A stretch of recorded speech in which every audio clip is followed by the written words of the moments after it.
Hello friends, स्वागत है आपका आज की इंटरेस्टिंग रिएक्शन वीडियो में। दोस्तों, आपको ये तो पता ही होगा कि हमारे देश में ऑटो रिक्शा की कितनी वैल्यू है। एक दिन में न जाने कितने लोग इन्हीं ऑटो से अपनी मंजिल को तय करते हैं, तो वहीं इन्हें चलाकर हजारों लोग भी अपने परिवार का पेट भरते हैं।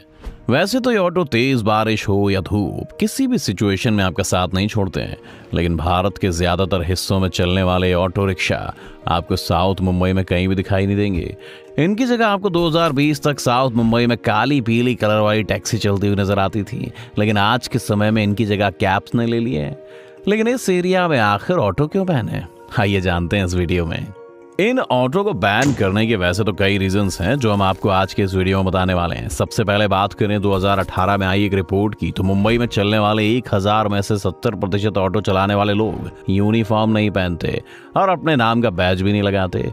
इतना ही नहीं, ये लोग ट्रैफिक रूल्स को फॉलो करने जैसी छोटी छोटी चीजें भी नहीं मानते हैं। ये साउथ मुंबई में ऑटो बैन जैसी कई वजहों में से एक है। वहीं 2 लाख से ज्यादा ऑटो ऐसे भी हैं जो ट्रैफिक रूल्स के मुताबिक बनी सेफ्टी गाइडलाइंस को फॉलो नहीं करते।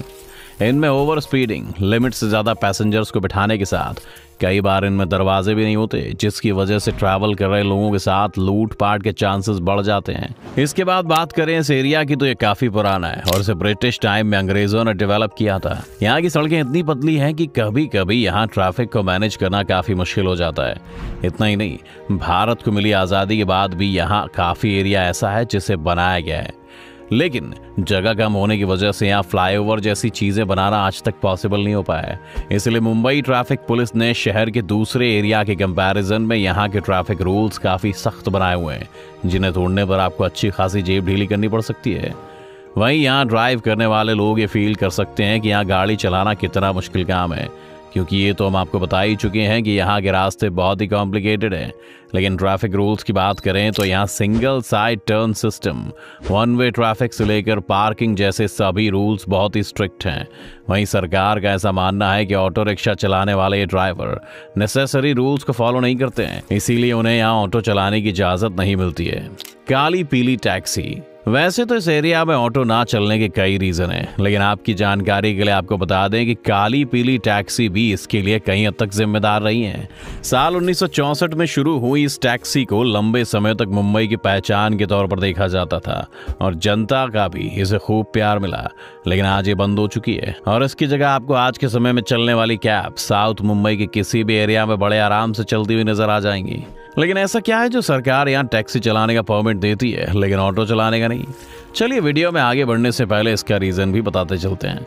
आपको बता दें कि साउथ मुंबई को इस शहर के सबसे पॉश एरिया में गिना जाता है। इसके हाई फाई स्टैंडर्ड को बनाए रखने के लिए यहाँ ऑटो को कभी भी अलाउ नहीं किया जाता है। वहीं ये टैक्सी वाले लोग इसी बात का फायदा उठाते हैं और इनकी इनकम का एक बड़ा source Chhatrapati Shivaji terminal railway station से निकलने वाले लोग हैं, जिन्हें कई बार मुंह मांगी रकम देने को भी तैयार हो जाते हैं, क्योंकि यहाँ टैक्सी के अलावा दूसरा और कोई ऑप्शन नजर नहीं आता है।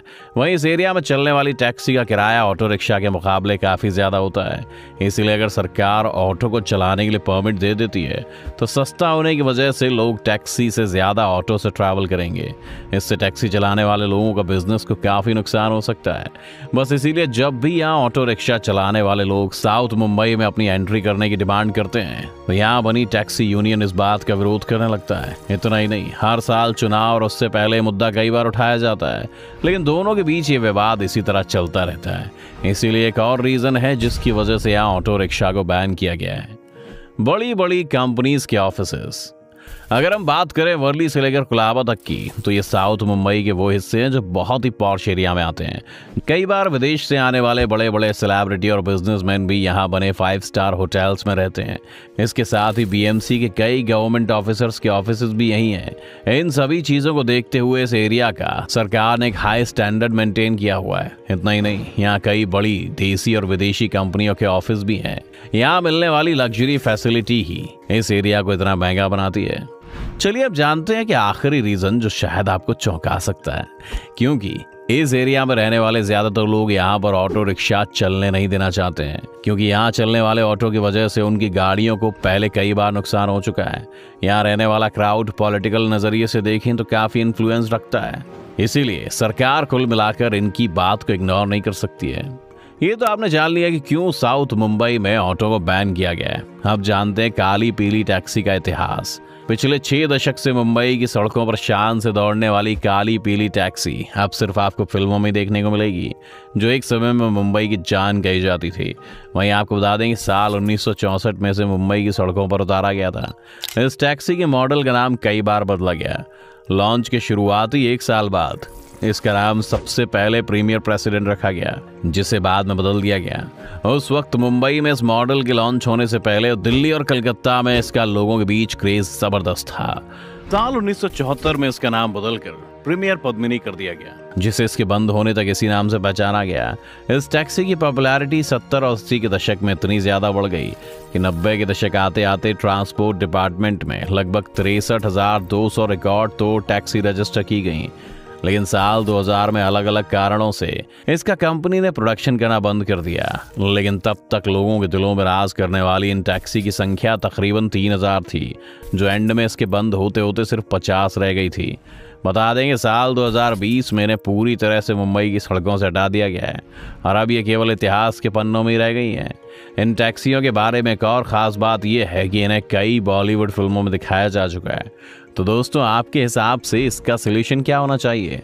हमारे चैनल को सब्सक्राइब करने और कमेंट करने के बाद ज़रूर बताएं। ऑटोज मुंबई की शान है और हर किस्म के हालात में ऑटोज ने मुंबई के तकरीबन 2 करोड़ लोगों को उनकी मंजिल तक पहुंचाया और ये बारिश, धूप, गर्मी, सर्दी हर मौसम में रवा दवा रहे हैं। एक वीडियो में हमने मुंबई देखा था, वहाँ मुझे ऑटो नज़र नहीं आए थे, तो मैंने ये सवाल व्यूवर से किया था कि मुंबई हो और ऑटो नज़र ना आए। तो उस वक्त मुझे ये जवाब मिला था कि मुंबई में ऑटो बैन हो चुके हैं, ख़त्म हो चुके हैं। तो उसके बाद से मेरे अंदर ये तजस्सुस था कि आखिर कौन सी ऐसी वजूहत है कि मुंबई की सकाफत को ख़त्म कर दिया गया। आज मुझे इसका तकरीबन जवाब मिल चुका है कि साउथ मुंबई में ऑटोज़ मुकम्मल तौर पर बैन कर दिए गए हैं, जिसकी चंद एक वजूहत है। जैसे वीडियो में कह रहे थे कि इन ऑटोज़ वालों ने कानून की पैरवी ना करने का जो तहैया कर रखा था, ये उसी का नतीजा है कि इन्हें मजबूरन बंद करना पड़ा। 70% ऑटोज़ ड्राइवर जो हैं वो यूनिफॉर्म नहीं पहनते थे, अपने नाम का बैज नहीं लगाते थे। इसके साथ साथ वो लोगों की जान को रिस्क में डालते हुए ओवर स्पीड करते थे, ओवरलोडिंग करते थे, और जिसकी वजह से मुंबई की सड़कों पे ट्रैफिक का निज़ाम दरम बरम होकर रह जाता था। इसी वजह से सरकार को मजबूरन लाखों लोगों के इस रोज़गार को बंद करना पड़ा। मुंबई शहर में ट्रैफिक आज भी एक बहुत बड़ा मसला है और गुजरते वक्त के बावजूद इसे मुकम्मल तौर पर हल नहीं किया जा सका, जिसकी सबसे बड़ी वजह वीडियो ने कह रहे थे कि मुंबई ब्रिटिश के ज़माने में तरीके से आबाद किया गया था और सड़कें इसकी छोटी रखी गई थी। लेकिन आज इतना ज़्यादा वक्त गुजर जाने के बाद और मुंबई के इतना बड़ा शहर बन जाने के बाद इसमें इजाफे की कोई गुंजाइश नहीं थी। यही वजह है कि मुंबई शहर में कोई मेगा प्रोजेक्ट नहीं बनाए जा सके, फ्लाईओवर्स नहीं बनाए जा सके। और जो मुंबई का एक रोड को लेकर एक बहुत बड़ा मेगा प्रोजेक्ट है कोस्टल लाइन का, वो उसके लिए हुकूमत को समुंदर के अंदर जगह बनानी पड़ रही है, यानी कि खुद से जगह बना के उसके ऊपर सड़क बनानी पड़ रही है। यहाँ से अंदाज़ा हो रहा है कि मुंबई में सड़कों की जगह जो है कितनी तंग है, और इस जगह की तंगी को ट्रैफिक के मसाइल ने मज़ीद उलझा के रख दिया था और इसे एक संजीदा मसला बना दिया था। लेकिन मुंबई की सरकार की तरफ से बड़े बड़े ट्रैफिक चालानों ने आज तक मुंबई में ट्रैफिक के रवा दवा को यकीनी बनाए रखा है। मुंबई की सड़कों पर ट्रैफिक का बेपनाह रश आज भी एक बहुत बड़ा मसला है। और एक वीडियो में हमने देखा था कि वीडियो में कह रहे थे कि अगर आपका 9 बजे ऑफिस है तो आपको 6 बजे घर से निकलना पड़ेगा, यानी 3 घंटे एडवांस आपको घर से निकलना पड़ेगा। और हमने ये भी सुन रखा है कि मुंबई में 1 किलोमीटर का फासला तय करने के लिए 1 घंटे का वक्त लग जाता है, यानी कि अगर आप गाड़ी पे हैं या पैदल हैं तो आपको दुरानियां बिल्कुल एक जैसा लगेगा। ऐसे में अगर ऑटोज़ की धमा चौकड़ी जारी रहती तो मुंबई वालों के लिए शायद अपनी ज़िंदगी जारी रख पाना आसान ना होता। यही वजह है कि सरकार ने रिप्लेस कर दिया है काली पीली टैक्सियों को इन ऑटोज़ के साथ। और अब ये काली पीली टैक्सियाँ भी तकरीबन ख़त्म होकर ऑनलाइन जो कैब सर्विस है उस पर मुंतकिल हो चुकी है। ये जो काली पीली टैक्सी वाले हैं, ये छत्रपति शिवाजी महाराज रेलवे स्टेशन जो है वहाँ पर मुसाफिरों का इस्तकबाल करते हैं, जो मुंबई फिरने आते हैं उनका इस्तकबाल करते हैं अपने अच्छे खासे किरायों की सूरत में। अगर ऑटोज़ को दोबारा से अलाउ कर दी जाए मुंबई में तो फिर ये टैक्सी की निस्बत अच्छे खासे कम किराए लेंगे और फिर लोग कम किराए के चक्रों में टैक्सी की बजाय रक्षा बुक करवाना शुरू हो जाएंगे, ऑटो बुक करवाना शुरू हो जाएंगे। तो फिर मुंबई में ट्रैफिक एक संजीदा मसला बन जाएगा जो अभी भी है। तो इसको ख़त्म करने के लिए इस इलाके से साउथ मुंबई से ऑटोज़ को बैन कर दिया गया। मोरली से कोलाबरा का इलाका जो बताया गया वो VIP लग्जरी इलाका बताया गया, पोश इलाका बताया गया है।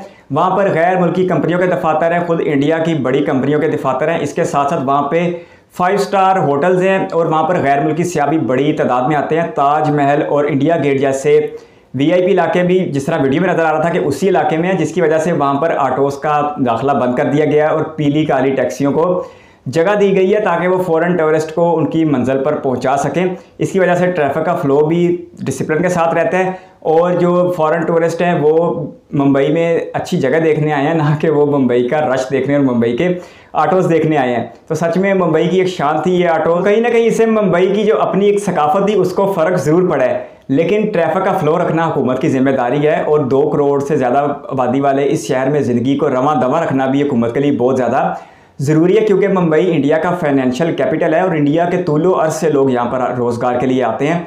और कहा जाता है कि जिसे इंडिया भर में कोई रोज़गार नहीं मिलता वो मुंबई में आके अपनी किस्मत को आजमाता है। और हमने ऐसा देखा कि इंडिया के छोटे छोटे इलाकों से उठ के आने वाले लोग मुंबई में आके अच्छे खासे स्टार बने और इनकी सबसे बड़ी मिसालें हमें बॉलीवुड में मिलती हैं। बाकी बहुत ज़बरदस्त था, बहुत ही अमेजिंग था मुंबई शहर। लेकिन जो मुंबई की अपनी एक सकाफत थी पीली काली टैक्सियों और इन ऑटोज़ के साथ, वो अब एक यादें माजी बन चुकी है। आपका कीमती वक्त का शुक्रिया। अगर आप भी किसी वीडियो पर रिएक्शन चाहते हैं तो अपनी कीमती राय कमेंट बॉक्स में ज़रूर दीजिएगा।